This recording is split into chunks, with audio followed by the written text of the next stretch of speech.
वाणी की अधिष्ठात्री देवी वीणा पाणी माँ भगवती सरस्वती के श्री चरणों की वंदना करके, गुरुजनों के श्री चरणों को प्रणाम करके, आप समस्त सुधीजनों जिज्ञासुओं के प्रति सादर नमस्कार करके, आज हम लोग अति महत्वपूर्ण पद संधि पद की सिद्धि किस प्रकार से होती है, कौन सी धातु का प्रयोग किया गया है, कौन सा उपसर्ग है इसमें, इस बात को इस व्याख्यान के माध्यम से आज जानेंगे हम लोग। संधि शब्द, संधि का ज्ञान हिंदी और संस्कृत इन दोनों भाषाओं के अध्येताओं के लिए परम आवश्यक है। यह वह महत्वपूर्ण ज्ञान है जिसके बिना संस्कृत भाषा और हिंदी भाषा के विषय में ज्ञान कर पाना कठिन है। इसलिए यह और अधिक महत्वपूर्ण हो जाता है कि संधि शब्द की सिद्धि, संधि शब्द का अर्थ क्या होगा, इस विषय का ज्ञान किया जाए। तो हम लोग संधि इस पद में यह देखते हैं कौन सा उपसर्ग है। संधि पद में सम उपसर्ग है। धातु कौन सी है? दुधाई धारण पोषणयोः जुहोत्यादि उभयपदी सकर्मक अनिट भिदादि, यह धातु है।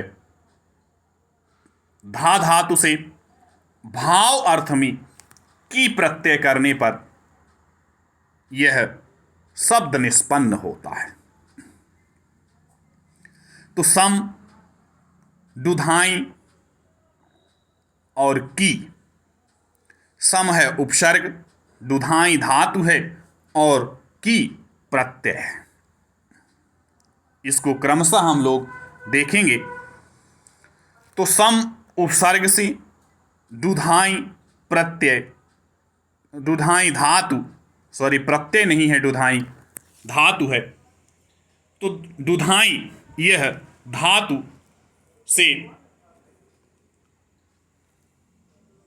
की प्रत्यय करने पर संधि शब्द निष्पन्न है।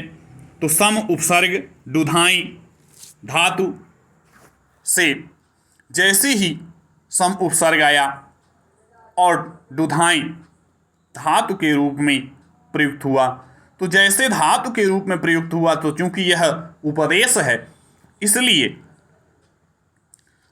यहाँ पर जो आदिर इटुडवः, आदिर इटुडवः यह सूत्र जो है यह कहता है कि आदि में अगर इ, टू और डू यह शब्द हों, यह हों अगर, तो इनकी क्या होनी चाहिए? इत संज्ञा होनी चाहिए। तो आदिर इटुडवः, इससे डू की इस संज्ञा और हलंत्यम से इया इकार की संज्ञा और तस्य लोपः से लोप होकर के रूप बनता है सम धा। इसके पश्चात दाधात ध्वदाप यह सूत्र है। यह सूत्र क्या कहता है? दाप तथा दैप एतौ धातो वर्जयित्वा अन्ये दारूपाः धाद्रूपाः च धातवाः घुसंज्ञकाः भवन्ति। तो इनको दाप और दैप, इनको छोड़ करके अगर दा धातु है, धा धातु है, तो यह घु संज्ञक होंगी, ऐसा कहा गया है।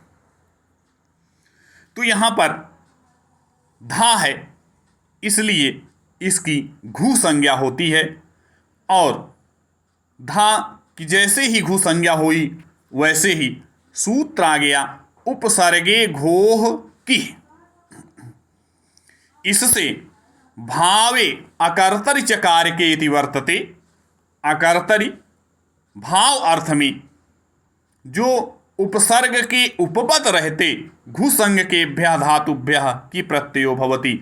तो उपसर्ग के उपपद रहते, यहाँ पर सम उपसर्ग उपपद है और घुसंज्ञक धा धातु है, इसलिए उपसर्गे घोह की इस सूत्र से की इस प्रत्यय का विधान होगा। किसके अधिकार में होगा? वह प्रत्यय परश्च आद्युदात्तश्च धातोः भावेह कर्तरि चकार के संज्ञायाम। इनका अधिकार है और इनसे अधिकार में भाव अर्थ में की प्रत्यय का विधान हुआ, तो बन गया सम धा की प्रत्यय है, इसलिए उपदेश है, और उपदेश होने से लसक तद्धिते इस सूत्र से इत संज्ञा और तस् लोपा से लोप होकर के रूप बनेगा सम धा ई। इसके बाद यस्मात् प्रत्यय विधिस्तदादि प्रत्ययंगम, इस सूत्र से जो शब्द स्वरूप है, कौन सा शब्द स्वरूप? यस्मात् शब्दात्, जिस शब्द से प्रत्यय का विधान किया जाता है, प्रत्यय विहित होता है, तदादि शब्द रूपम, उसके आदि शब्द रूप की तस्मिन् प्रत्यय परे अंगम इति संज्ञा प्राप्नोति, उस प्रत्यय के पर में विद्यमान रहते जो पूर्व शब्द स्वरूप है उसकी अंग संज्ञा होती है, और यह अंगस्य इस सूत्र के अधिकार में होती है। यह इसलिए है कि आगे जो सूत्र है आतो लोप इति च, ये क्या कहता है कि जो कित और आकारांत अंग के लोप का विधान करता है। क्या विधान करेगा? कह रहा है कि आ का लोप हो जाएगा। कब होगा? कित के इकार के परे रहते। तो यहां पर सम धा ई, यहां आ का लोप हो गया, धकार उत्तरवर्ती जो दीर्घ आकार था उसका लोप हो गया, तो बन गया सम धा ई। इसके बाद नश्चा पदांतस्य झलि, इस सूत्र से मकार जो सम का मकार है उसको अनुस्वार आदेश होकर के सम धा ई बन गया। पुनः अनुस्वारस्य यही परसवर्णः, इस सूत्र से परसवर्ण आदेश होकर के वर्ण सम्मेलन करने से संधि यह रूप सिद्ध होता है। पुनः चूंकि यह प्रातिपदिक संज्ञा इसकी है कृतध्य समासाश्च, इससे तो फिर प्रातिपदिक संज्ञा होने से सु आदि विभक्तियां आती हैं, क्योंकि प्रातिपदिक संज्ञा का फल यही है कि सु आदि विभक्तियों की प्राप्ति होती है।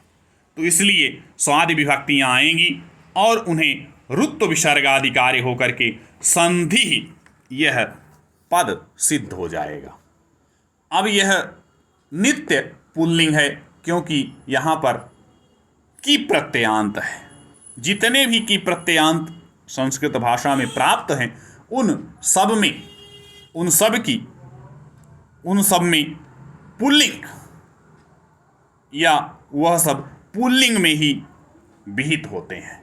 तो इस प्रकार से यह आज की कक्षा को यहीं विराम देते हैं। आप सभी को सादर नमस्कार करके।